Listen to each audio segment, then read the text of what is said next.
احکامات، اسلام میں نیند کے بارے میں کیا احکامات ہیں، کب سونا چاہیے اور کب بیدار ہونا چاہیے؟ غلام صاحب امریکہ سے پوچھتے ہیں۔ دیکھیں، قرآن مجید میں اللہ تعالیٰ نے جو سونے کے بارے میں احکام بیان کیے ہیں اس میں پہلی بات تو پتہ چلتا ہے کہ سونے کا اصل ٹائم رات ہے، دن نہیں ہے۔ دن میں بھی سونا ہے لیکن اصل جو سونے کا ٹائم ہے رات ہے۔ جیسے قرآن مجید میں اللہ کا ارشاد ہے وَجَعَلْنَا اللَّيْلَ لِبَاسًا، رات کو ہم نے لباس بنایا جو سب چیزوں کو ڈھانپ دیتی ہے، اور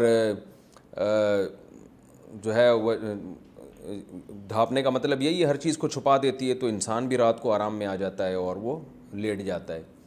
تو اصل سونے کی جو ہے نا جو وقت ہے وہ رات ہے، اور دن میں بھی سونا ہے تھوڑی دیر، جس کو قیلولہ کہا جاتا ہے، اس کا بھی قرآن مجید میں ذکر ہے، اور آپ صلی اللہ علیہ وسلم نے بھی اس کی تاکید فرمائی، قیلوا فإن الشیطان لا یقیل، قیلولہ کیا کرو اس لیے کہ شیطان قیلولہ نہیں کرتا۔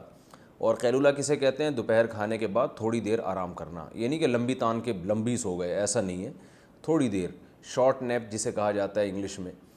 تو دوپہر کو تھوڑی دیر آرام کرنا یہ بھی حدیث سے ثابت ہے، اور رات کو سونا یہ تو قرآن و سنت سے ویسے ہی ثابت ہے، آپ صلی اللہ علیہ وسلم کا معمول بھی تھا۔ البتہ لمبی تان کے جو سونا ہے یہ قرآن و سنت کے خلاف ہے، جیسے کہ آج کل ہم سوتے ہیں، سو رہے ہیں تو پولیس آتی ہے اٹھانے کے لیے۔ اس کی دلیل بھی قرآن مجید میں کانوا قلیلا من اللیل ما یہجعون، فرمایا یہ راتوں کو بہت تھوڑا سویا کرتے تھے، دن میں تو ویسے ہی تھوڑا سونا ہے تو رات کو بھی اتنا نہیں جتنا پبلک سو رہی ہے، اس کی نسبت تھوڑا۔ تو صحابہ کرام کی اگر ہم نیند دیکھتے ہیں، صحابہ تابعین کی، تو وہ نیند بہت تھوڑی ہوتی تھی۔ یہ جو آج کل مشہور ہو گیا نا 8 گھنٹے سونا صحت کے لیے ضروری ہے، یہ بالکل غلط ہے۔ اس کا کوئی معیار متعین نہیں ہے کہ کتنی دیر سونا صحت کے لیے ضروری ہے۔ شریعت نے ہمیں، پہلے میں شریعت کے حکام اس بارے میں بتا دوں، پھر اس پہ انشاءاللہ جدید تحقیق کو بھی میں پیش کروں گا آپ کے سامنے۔ تو پہلی بات کیا ہوئی؟ دن میں بھی تھوڑی دیر آرام کرنا ہے ہم نے، اور سونا جو زیادہ یعنی جو پراپر سونا ہوگا وہ رات میں ہوگا، وہ دن میں نہیں ہوگا۔ ایک بات یہ پتہ چلی۔ دوسری بات ہمیں یہ پتہ چلی کہ قرآن کہتا ہے تھوڑا سوتے ہیں، جتنا پبلک سو رہی ہے نا یہ بہت زیادہ سو رہی ہے، اتنا زیادہ نہیں سونا۔ یہ دوسری ہمیں ہدایت قرآن سے پتہ چلی، قرآن و سنت سے۔ تیسری ہدایت ہمیں یہ پتہ چلی ہے کہ جلدی سونا ہے رات کو۔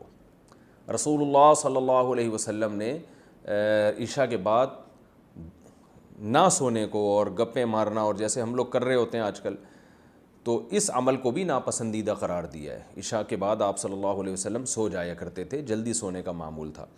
تو یہ 3 چیزیں آپ اگر جمع کر لیں اپنی زندگی میں تو اسلامی تعلیمات جو سونے کے بارے میں ہیں اس پر بھی عمل ہو جائے گا، اور صحت بہت ٹائٹ ہو جائے گی انشاءاللہ۔ تو یہ جو ہے نا کہ کم سونا، یہ جب ہی ممکن ہے کہ جب آپ سونے کی اس ٹائمنگ کو فالو کریں جو قرآن و سنت نے ہمیں بتائی ہے۔ اچھا، اس میں ایک بات یہ بھی ہے کہ آپ صلی اللہ علیہ وسلم عشاء کے فوراً بعد سو جایا کرتے تھے، پھر بہت جلدی رات کو اٹھ جایا کرتے تھے، پھر بہت لمبی لمبی تہجد پڑھا کرتے تھے۔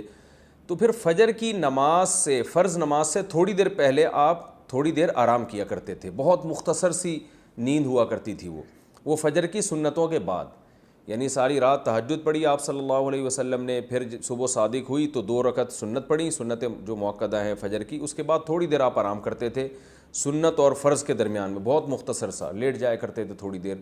تو یہ بھی ہے، تو یہ اگر آپ ٹائمنگ فالو کریں نا اس میں بہت فائدہ ہے صحت کو، اور لیکن اس میں ایک چیز یہ ہے کہ اس ٹائمنگ کو اور اتنی کم نیند کہ بہت تھوڑا سونا، یہ جب ہی ممکن ہے جب آپ کی باقی صحت اچھی ہو اور سونے کی اسی ٹائمنگ کو فالو کریں آپ۔ اگر آپ عشاء کے فوراً بعد سو جائیں تو آج بھی میڈیکل سائنس کہتی ہے تھوڑی دیر سونا، یہ اس وقت کا تھوڑی دیر سونا کئی گھنٹے سونے کے برابر ہوگا، آپ کو اتنا فریش کر دے گا۔ اور اگر آپ رات کو دیر سے سوئیں گے تو کئی گھنٹے سو کے بھی وہ راحت آپ کو حاصل نہیں ہوگی جو جلدی سونے میں حاصل ہوتی ہے۔ اس لیے کہ میڈیکل سائنس کہتی ہے، جو ہم نے ڈاکٹروں سے سنا ہے، کہ ایک دماغ میں کیمیکل نکلنا شروع ہو جاتا ہے رات کے وقت میں، اور وہ ہمیں سلانے کی طرف لے کے جاتا ہے۔ اگر ہم وہ نہیں سوتے تو اس کا پھر نقصان یہ ہوتا ہے کہ بعد میں بہت زیادہ بھی سو کے وہ فریشنس ہمیں حاصل نہیں ہوتی۔ تو اس لیے عشاء کے فوراً بعد سو جائیں، تو تھوڑے چند گھنٹے سو جائیں آپ، 3-4 گھنٹے گہری نیند بہت ہے، 4 گھنٹے بھی آپ سو گئے گہری نیند بہت ہٹو بچو ہو جائے گا۔ اس کے بعد پھر آپ فجر کی سنتیں پڑھ لیں، اور سنتوں اور فرض کے درمیان جو وقفہ اس میں تھوڑی دیر آرام کر لیں۔ اس کے بعد دوپہر کھانے کے بعد تھوڑی دیر آپ آدھا گھنٹہ، وہ بہت زیادہ ہو گیا 1 گھنٹہ آرام کر لیا آپ نے، تو آپ کی بہت کم نیند میں آپ سارا دن فریش نظر آئیں گے, سارا دن آپ ہنستے کھیلتے رہیں گے.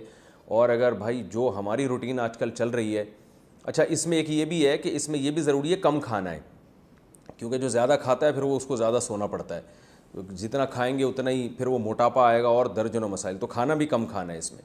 تو ہر لحاظ سے آپ اگر پوری شریعت کی تعلیمات کو فالو کریں گے, پھر اس کو ایسا نہیں کہ آدھی تعلیمات شریعت کی لیں آدھی آج کے رواج کے لے لیں, تو پھر وہ صحیح حساب چلے گا نہیں.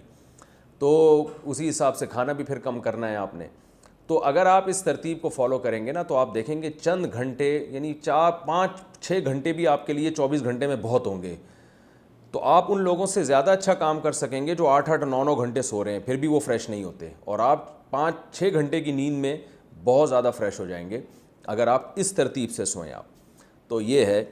لیکن یہ کہ یہ باتیں آج کل کون عمل کرتا ہے. آپ عشاء کے بعد سونے کی کوشش کریں گے, پبلک ہی نہیں سونے دے گی آپ کو, گھر والے میں سارے جاگ رہے ہوتے ہیں.